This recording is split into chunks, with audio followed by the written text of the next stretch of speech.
Hi guys, welcome to Richard Cabile YouTube channel. In today's video, I will teach you how to use real sounds technology on Realme 5 mobile phone. And okay guys, but before we start, kindly subscribe to my YouTube channel by pressing the subscribe button and the bell to notify you if I have new videos. Okay guys, let's start.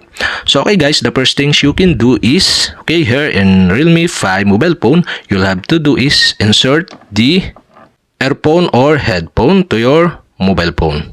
And after you insert the earphone or headphone to your mobile phone, you'll have to do is go to settings. In settings, scroll down and go to sounds and vibration. Okay, tap this. In sounds and vibration, scroll down again and go to global sound section. Here you can see the real sounds technology.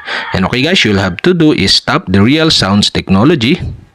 And okay guys, now here in real sounds technology, okay, you can see here the real HD sounds. And okay guys, to enable this, you'll have to do is switch on the switch button on the right side. And after you enable the real HD sounds, so okay, you can see the sound effect mode. And the sound effect mode is set into default.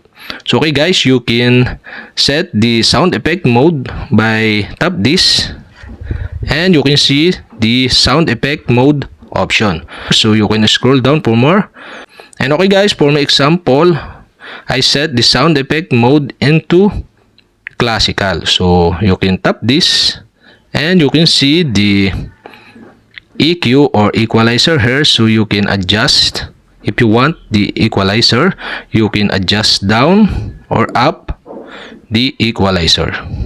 And that's it. Okay, so you can now use the real sounds technology on your Realme 5 mobile phone. And okay guys, that's it. And if you have a question, kindly comment below. And don't forget to hit the subscribe button and the bell to notify you if I have new videos. Okay guys, thank you for watching.